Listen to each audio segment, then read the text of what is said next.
Bonjour à tous, je suis Célestin Wambé et je nous retrouve aujourd'hui dans le cadre de notre formation sur Windows Server.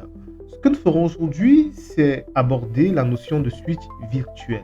Nous verrons quel est l'intérêt des switches virtuels et comment est-ce que nous pouvons les utiliser pour interconnecter nos machines virtuelles ensemble ou alors interconnecter nos machines virtuelles avec le réseau extérieur. Si vous êtes prêts, allons-y. Premièrement, ce qu'il faut savoir, c'est que Hyper-V prévoit la création de ce qu'on a appelé des switches virtuels qui ne sont pas très différents des switches que nous rencontrons dans le commun, du moins pour ce qui est des principes de base, c'est-à-dire l'interconnexion entre les équipements réseau, ou les équipements du réseau, si vous voulez. Donc, nos switches virtuels vont être reliés à l'une de nos cartes réseau. On peut avoir plusieurs cartes réseau. Lors de la création, on pourra sélectionner la carte réseau qui nous intéresse. Et une fois que cela sera fait, nous allons pouvoir faire en sorte que l'autre Hyper-V puisse communiquer avec notre réseau extérieur et tous les autres réseaux de notre infrastructure. Dans certaines entreprises, nous avons bien évidemment une architecture comme ce que vous voyez là sur votre écran, un réseau local. Ce réseau local est relié via l'infrastructure physique à un autre physique, en l'occurrence une machine serveur HP, je dis n'importe quoi là comme ça, par exemple ML30 de HP ou toute autre série de serveurs que vous avez. Et c'est via cette machine physique que l'ensemble des PC du réseau réussissent à attaquer le serveur pour avoir accès à leurs différentes informations ou à leurs différentes ressources. Nous allons donc rapidement revenir sur Hyper-V pour créer ce switch qui réalisera cette magnifique interconnexion dans notre réseau. Pour ce faire, on sélectionne la machine virtuelle, on vient sur Action et on prend Virtual Switch Manager. Voilà. En français, certainement, c'est ma gestion de switch virtuel, quelque chose de ce genre. Donc, nous sommes là, nous allons créer un nouveau switch virtuel. On a trois types de switch virtuels que nous pouvons créer. External. External permet la communication entre les différents autres qui sont reliés à ce switch virtuel avec le réseau externe. C'est-à-dire avec votre PC ou tous les autres équipements qui partagent le réseau avec votre PC qui vous sert d'autres hyperviseurs. Bien, nous avons également l'autre type internal ou alors switch interne qui lui va permettre la communication interne entre les différentes machines virtuelles. Ce sont ces deux-là que, en général, moi, je me retrouve en train d'utiliser. Le dernier, je ne vous cache pas, je l'utilise pratiquement pas. Il est utilisé généralement pour pouvoir travailler uniquement avec la machine, pour isoler en fait la machine virtuelle de la machine physique. Enfin, moi, perso, je ne l'utilise pas trop. Voilà les deux que j'ai l'habitude d'utiliser. Nous allons donc maintenir External et cliquer sur Create Virtual Switch. Là, il nous propose de donner un nom à notre switch virtuel.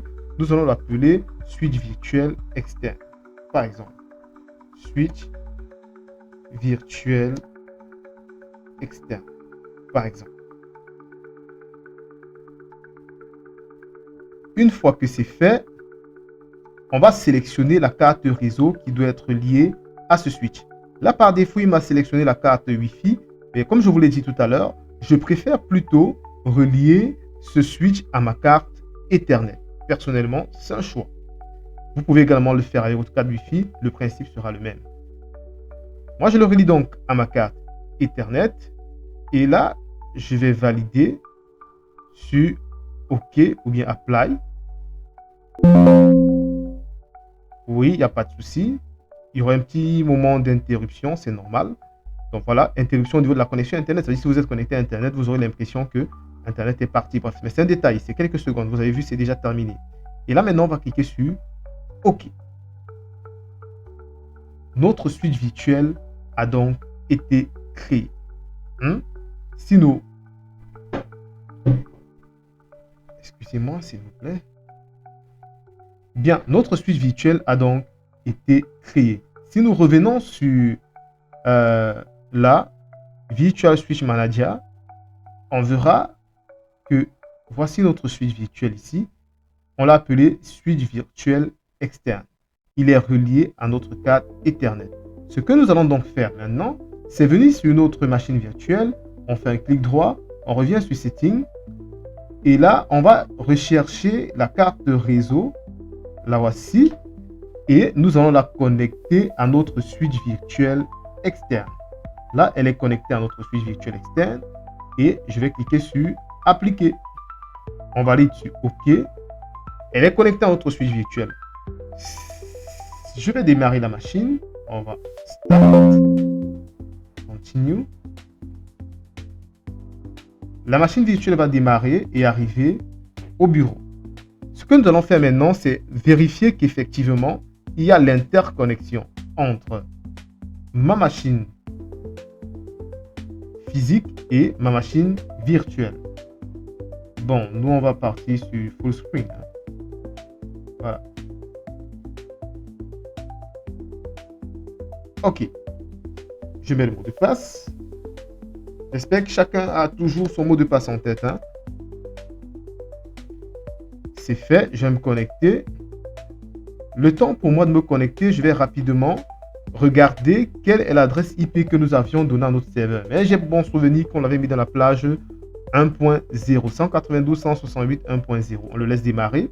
Et pour nous, ce que nous ferons, c'est aller au niveau de nos cartes réseau. NCPA, raccourci clavier, je rappelle rapidement, c'est Windows R. Et là, ncpa.cpl. Ou alors tout simplement, vous partez dans le panneau de configuration. Oh, le point n'a pas pris. Voilà. ncpa.cpl.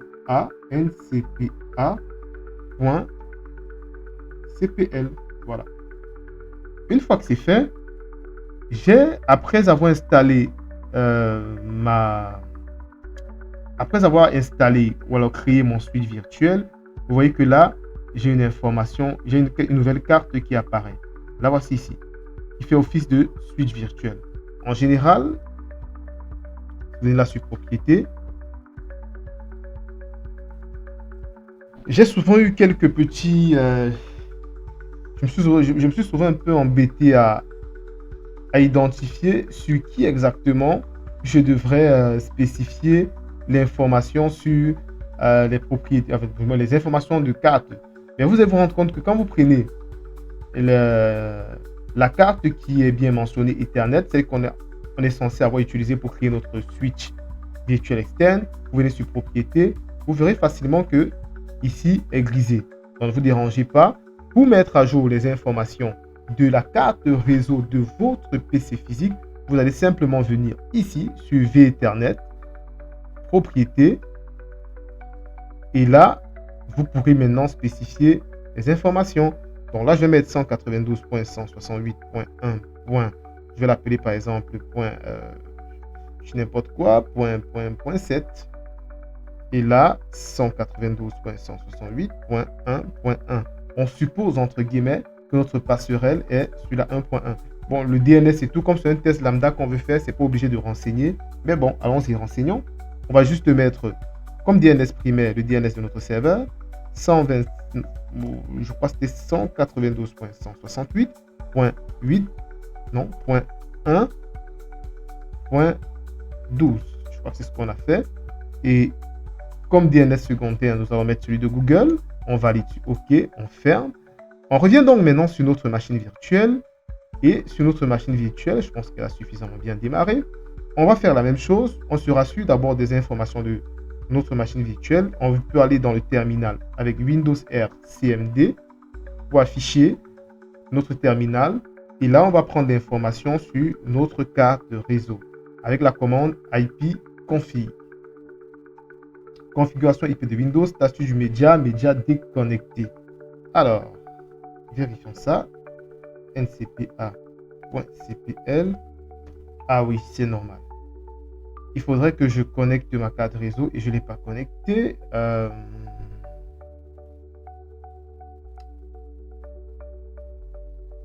reviens là.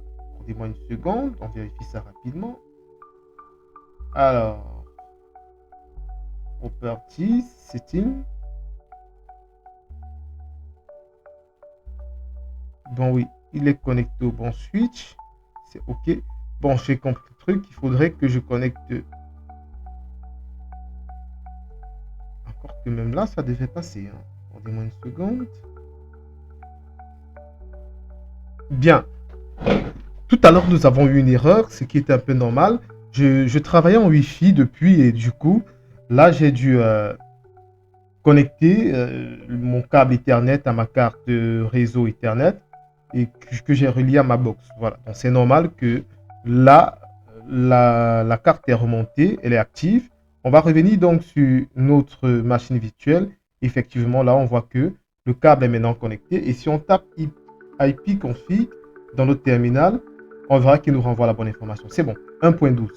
Ce que nous avons fait, nous avons donné à notre hôte physique l'adresse, je pense c'était 1.7. Désolé, hein. Je me rassure aussi de ça. Voilà, 1.7 effectivement. Donc là, je vais faire un ping vers 192.168.1.7. Voyons voir. En principe, tout est censé passer. Hein. Toujours pas. Alors, je reviens de ce côté. Ça peut être possible. Hein. Je vais plutôt faire maintenant le ping de ce côté. CMD. Ping vers 192.168.1.12.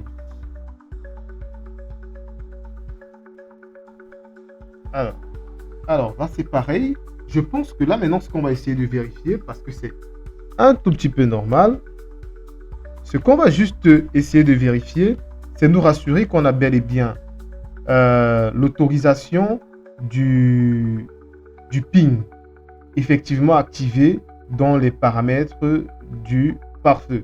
Donc, on va y aller rapidement, une seconde, de revenir sur notre serveur et d'aller dans le pare-feu vérifier si on a autorisé les requêtes ping via notre serveur.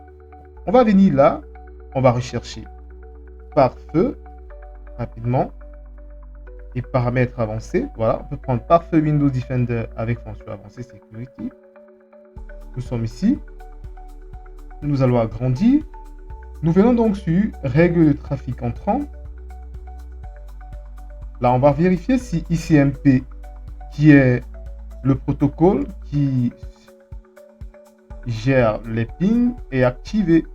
Donc, analyse de l'ordinateur virtuel, demande d'écho, trafic entrant ICMP v4. Voilà, c'est pas activé. Donc, nous allons activer la règle. Voilà. Alors, est-ce que c'est nécessaire de mettre aussi IPv6? Bon, pourquoi pas, mais bon, je ne crois pas que c'est nécessaire. Le IPv4 ferait amplement l'affaire. On fait pareil là sur le trafic sortant. On va identifier diagnostic de réseau de base. Voilà, et vous voyez également que ce n'est pas activé. On active la règle IPv4. Alors, activer la règle pour le IPv4. Voilà, c'est bon. Les deux n'étaient pas activés. Ceci justifierait les raisons pour lesquelles le ping ne passait pas. Donc là, je reviens et je vais encore essayer. C'est drôle, mais ça devrait normalement passer. Pareil. Je vais essayer de l'autre côté. Pour voir si au moins là, ça passe maintenant. Voilà. Vous voyez que du côté de... Oh, attendez, là, c'est ma pièce d'enregistrement. Voilà. Vous voyez que ici, on a bien les réponses. Le PC physique communique bien avec la pointe 12. Une fois qu'on a activé le trafic entrant pour le ping. C'est drôle. Attendez, je vérifie aussi de ce côté. Peut-être ça peut être à mon niveau, hein, sur mon PC physique. Alors, pare-feu et fonctionnalité avancée, ça peut être de mon côté. Donc, je reviens là. Alors, règle de trafic sortant, non, entrant. Voyons voir si j'ai autorisé à mon niveau ce trafic. Alors, Et effectivement, il n'était pas activé à mon niveau. Donc voilà, c'est ici, c'est là que vient le problème. Il n'était pas activé. Donc si on revient ici, problème résolu. Ah ben je sais pas, ça m'a échappé, mais ça arrive souvent. Donc vous voyez que le problème était au niveau du pare-feu. Les deux PC étaient déjà dans le même réseau, la communication en réalité pouvait être possible, mais les requêtes ping, qui sont très utiles lorsque nous sommes dans le réseau, n'étaient pas autorisées. Ce trafic-là n'était pas autorisé. C'est bien, et ça nous permet de noter que parmi les actions à entreprendre lorsque nous sommes sur Windows Server 2025 après une installation, sachant que la requête ping est une requête qu'on utilise régulièrement pour tester la communication entre deux équipements du réseau, il serait intéressant pour nous de toujours, parmi les différentes actions bien sûr, de toujours activer les requêtes sortantes IPv4 pour le protocole ICMP. Pareil pour le protocole ICMP, d'activer le protocole ICMP entrant en sortant pour les deux postes, se rassurer que les différents postes ont ce paramètre activé lorsque nous sommes en train de vouloir effectuer un certain nombre de tests. C'est la raison pour laquelle ça ne passait pas. Voilà, merci. C'est tout pour cette vidéo. On a donc vu comment on peut utiliser les switches virtuels. On a été confronté à une petite difficulté lorsqu'il fallait faire des communications, ou alors se rassurer de la communication entre notre PC physique et notre hôte virtuel. Là, nous avons pu résoudre le problème en constatant que les requêtes ping n'étaient pas autorisées via le pare-feu, qu'il s'agisse de la machine virtuelle qui nous sert de serveur ou de la machine physique. C'est donc là qu'était notre petit bémol. Merci à vous. On se retrouve donc très prochainement pour enfin toucher les différents configs nom de domaine avec l'ADDS et les autres éléments. Allez, merci. On se retrouve donc la prochaine fois pour pouvoir toucher le contrôleur de domaine de plein fort. Bye bye, on s'abonne, on partage et on reste connecté.